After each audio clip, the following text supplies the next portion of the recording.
add to the stream here. Coach Carey, Palermo. Coach, thank you for coming on here. I was by myself here for a little bit. I was struggling a little bit here. I'm usually used to having people on with me. I'm good now. Coach, thank you for coming on here and talking with me. I won't take up a lot of your time. I know you have a small little window of a break here, but how are you? Not too bad. How about you? Thanks for having me on. Yes, absolutely. I'm doing pretty good as well. Better now, but but how are you? How's the team doing and stuff like that? We're doing pretty good. We've had a lot of injuries, especially early in the year. We have a lot of guys that played like a lot of different sports, so a lot of them were dealing with injuries from football, injuries from soccer, Mhm. and I would say, like the last 3 or 4 weeks have kind of gotten everybody healthy. Good, Um, good. we've been playing pretty well. We've dropped 2 in a row. We played Cheney and Ursuline. I thought for long stretches of those games we played really well, but we're an inexperienced. We're not a young team. We Yeah. have 7 of our top 8 players, are juniors, Mhm. but we're very inexperienced. So we're still trying to figure out how to put together a clean in a fundamentally sound 32 minutes. And even we're even the games we're winning, we're 11-8 right now. We've won I don't know, 6 out of 8, 6 out of 9, something like that. I'm Yes, not I've really been sure the keeping an numbers. eye on you, Right. But and you even in the guys. games we're winning, I do feel like there's things we could be better at, but it doesn't happen overnight. And I kind of like to look at us, like every 3 or 4 games is kind of when I judge us, and I think every 3 or 4 games we have taken the next step. So you guys just played Ursuline, right? On Friday night, yes. Okay. So I missed that. All right. So of course that was the Holy War and stuff like that. What was that game like going into that? A great atmosphere. I mean, it was a packed house. Ursuline's really good.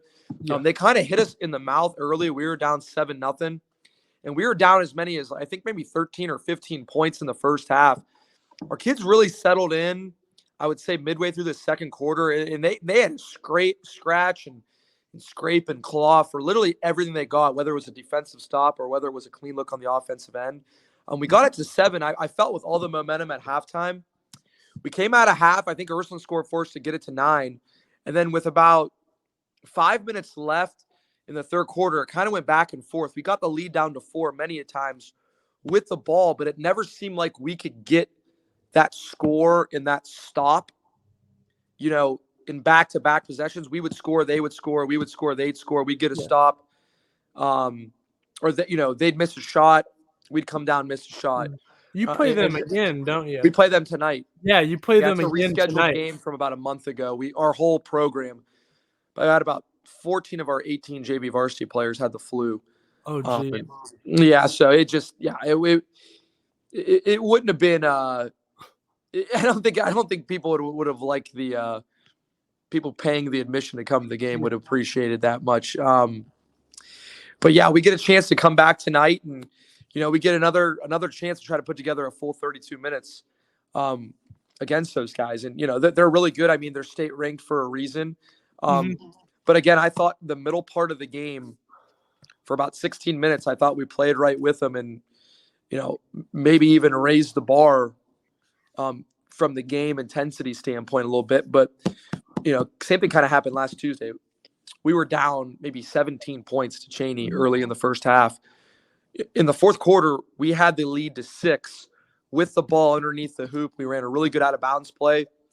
We missed a makeable shot. They came down, got a bucket. We missed. They came down, got a bucket. And then that was kind of it. We need to get to the point where, one, where we're not starting slow, but 2, when we fight back, we get that bucket and stop. I think that's the difference sometimes between good teams and great teams. We're capable of being a great team, but you have to do it for 32 minutes. And we need to learn how to do that consistently. Yes. And I mean, I've watched a lot of your games. I called your Canfield game. That was an impressive win against Canfield. And you guys are going into this tournament. I mean, you got a lot of good games on your resume, like the Cheney games and like the Ursuline games. And you guys are going to be pretty ready. How do you guys feel about that with these teams? Well, we think so. I mean, we think by the end of this week, because we're playing Menor tomorrow night.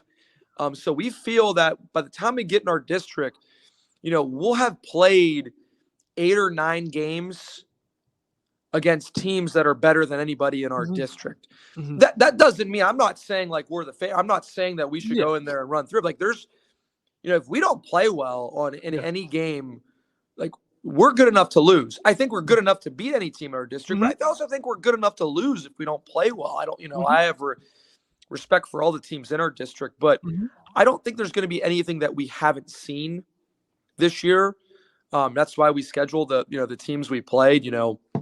The last couple of years we've been getting knocked out of the tournament by Cleveland Lutheran East, and they're a state power. So this year in the off season, I made it a point, and the Ursulines, the Cheneys, the Canfields, they're very good teams, but they can't prepare us for Lutheran East. That's it's a whole different level of basketball. But that's why we scheduled Massillon Jackson. That's why we scheduled Menor, so we can play against some bigger, more athletic teams that are seeing that kind of competition night in and night out. To when we're playing them, we're an underdog when we play them. We have no doubt about that. So as far as our schedule concerned, it definitely prepares us for the tournament. But we just have to execute and take advantage of that. Yes, absolutely. And, your first tournament game is against Lakeview in Cortland. So what are you guys going to do? What's the beginning of the road here, like in the tournament? So I've really dived into a lot of Lakeview. They have a very good continuity motion offense they run in the half court. They have a lot of shooters. They play really well together. They read screens extremely well. Defensively, they sit in a lot of really base man-to-man, and they play a lot of 2-3. We're going to do what we do. We're going to play our man-to-man. We're going to run our 1-2-2-3 quarter trap. We're going to rotate out of it. We're going to try and force some turnovers. We're going to let our skilled players, we're going to put them in the best position to, hit shots. And the biggest thing for us in any basketball game, but I think in the tournament, it gets magnified. You have to control the things you can control. We are not like we're playing Urson tonight. They're 6'7", 6'3", 6'3", 6'4". They have size. That's fine if you box out. If you box out, you can take all that stuff away. So we got to make sure that that we're boxing out, we're checking out every single possession. We don't miss any of those assignments. And we don't want to give them any easy buckets when we play Lakeview. You're in the tournament game. You want to make everything difficult. We played tournament games last year where we were playing in the 60s and 70s. We played tournament games last year we were playing in the 30s. We know we can win different ways. So we just don't want to give them anything easy. That's the big thing for us. We feel the team that makes the less mistakes usually comes out on top. And I've watched this team a lot, like I've said before. And, you guys got a bright future ahead of you. You talked about injuries and stuff like that. You got those guys back. What do you guys got to do to get them on the page? Like, hey, you guys have been injured. What do you got to do to get onto the same page as everybody else that has been playing the whole time? So for us, it was just practice and game experience. Like I said, a lot of guys play fall sports. So the longer we're in the gym, the more camaraderie they can build.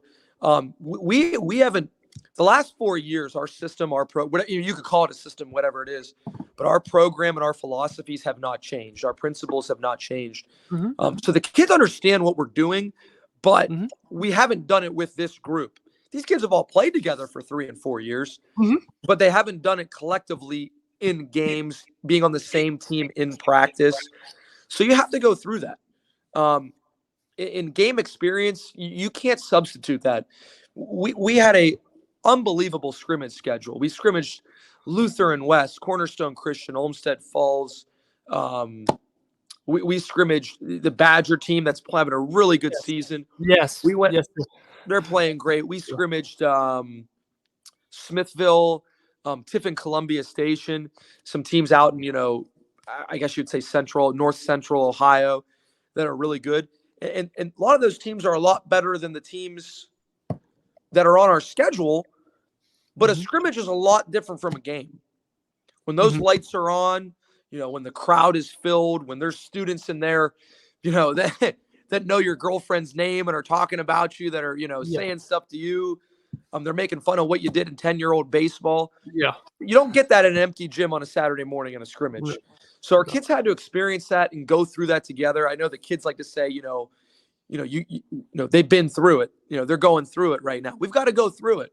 And I just think the more game experience that we get, the better it is. That's why we took a game. We could have taken a bye the first couple teams we were a 5 out of 30 teams in our district. We had an opportunity to take a bye.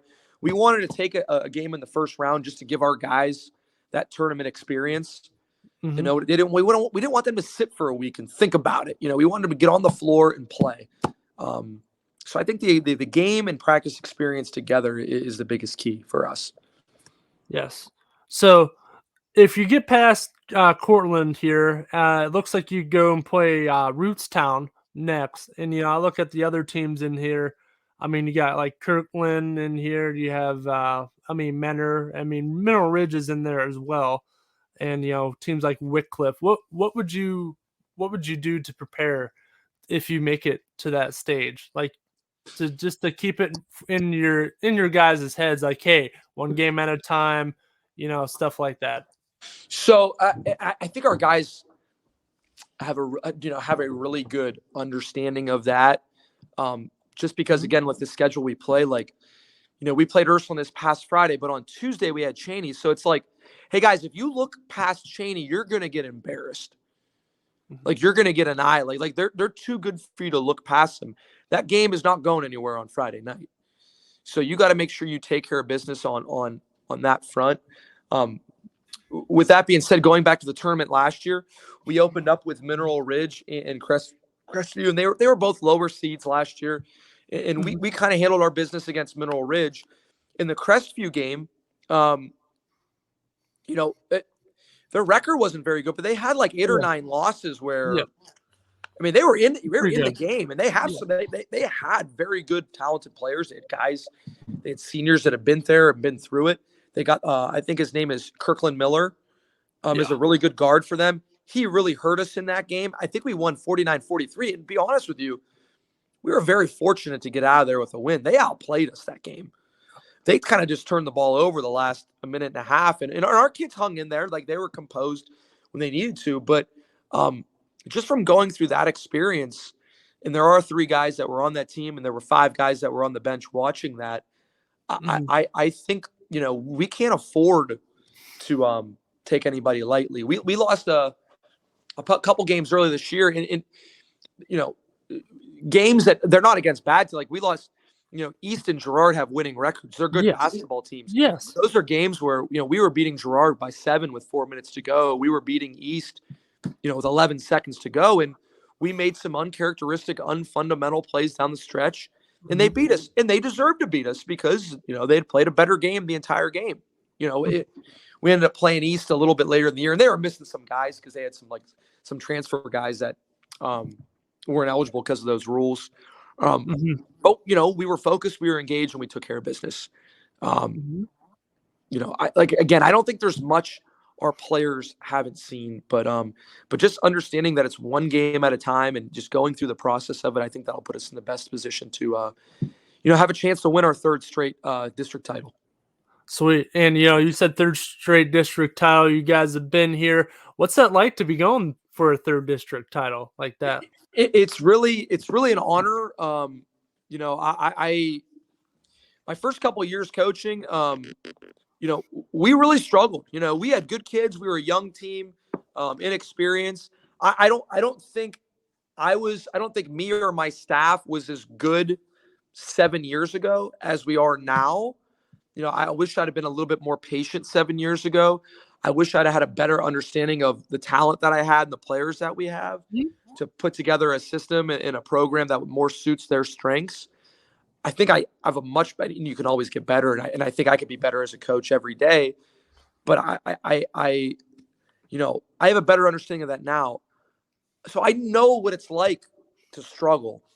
I know what it's like to go into a tournament and your goal is, man, maybe let's try to get a win here. Let's try to get a win, get these kids confidence for next year. That's not the expectation anymore.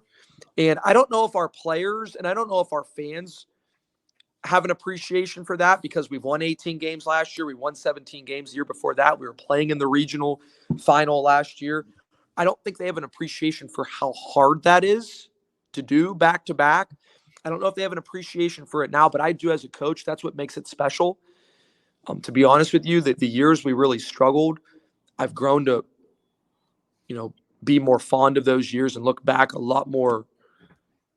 I'm sure the players wish it would have went better, but I learned so much as a coach from those years. Probably more than I do now, more than I am now, just because going through that process and going through that struggle and understanding if you're more patient and you stick to the process, it could work out in the end. But it's definitely a special feeling. So I'm definitely not taking it for granted the position we're in right now. Yes. So you talked about trusting the process and being more patient. And how long have you been with Cardinal Mooney? So this is my 7th year as a head coach for Cardinal Mooney. So 7 years. What has I know you talked about it, but like what has that done? Being patient, trusting the process. What has that done for you as a coach? I think when you trust the process, when you're patient, you have a better your players will have a better understanding what you expect for them. When your players understand that you have their back, you have faith in them, you're going to allow them to play through some mistakes. You're going to allow them to learn by making mistakes. I think that allows them when you're speaking, when you're trying to teach, for them to have more trust into you. And I just think it allows you to grow more as a coach. Early on in the year, our press, for example, wasn't working like it did the past couple of years, but these kids just didn't have a lot of experience in it. So we're like, hey, guys, we're going to stick with it. We're going to keep working on rotations. We weren't a very good boxing out team, and hopefully we are tonight. We're going to need to. But we're going to work just on simple one-on-one, then two-on-two, then backside closeouts every single day. It's tedious. It doesn't feel good. Your hips, your back, your bum, it's going to be sore. But we have to do it if we want to take that next step.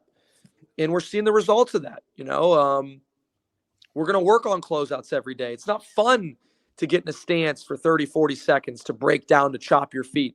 No. But you have to do that till you learn how to keep guys out of the middle of the paint. And I think what is more gratifying is if you could be patient, if you can hold them accountable, let them play through a few mistakes. Once they start seeing the results, all that stuff becomes a lot easier. It doesn't hurt as bad when you're winning. Your legs aren't as sore when you're winning. You know what I mean? Feels the Saturday morning practice after a big Friday win, it's not as hard getting up after you start winning. And I think that's the biggest thing we've learned. Yes, absolutely. And, I was talking about power rankings before you came on here. You guys are at 14 in our power rankings. That's middle of the pack. You guys are right there. You guys have been competing very well all year because of the stuff you have just talked about.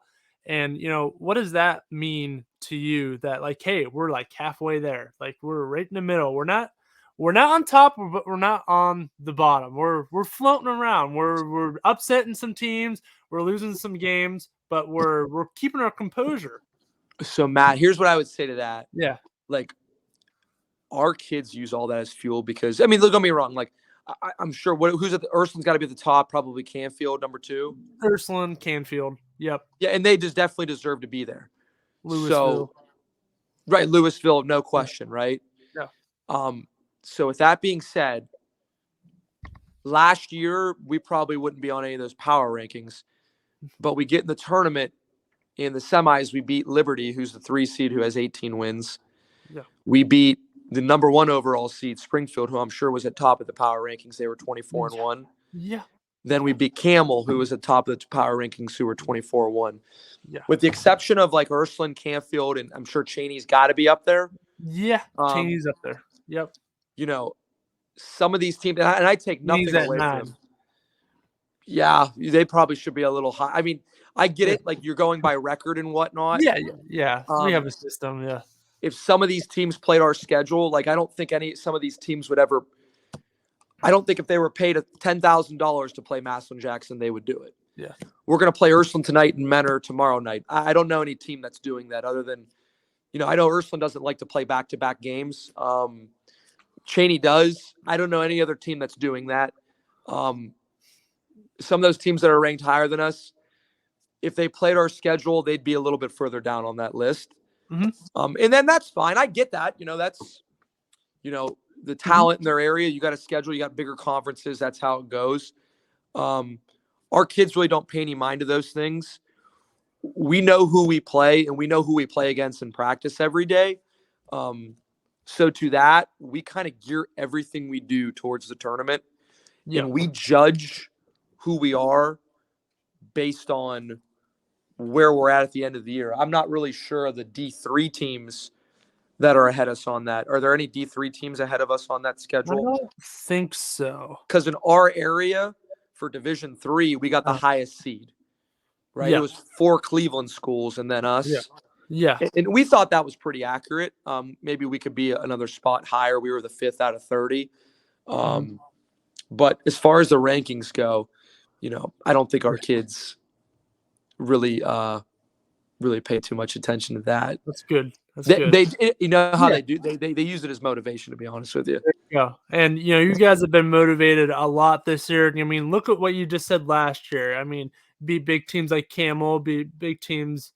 You mentioned Springfield, Liberty. Yeah. We beat Boardman last year. We beat Cheney last year. This year we beat Canfield early in the year. We beat Boardman. We lost a 1-point game to Harding. They're playing great right now. We're confident where we're at.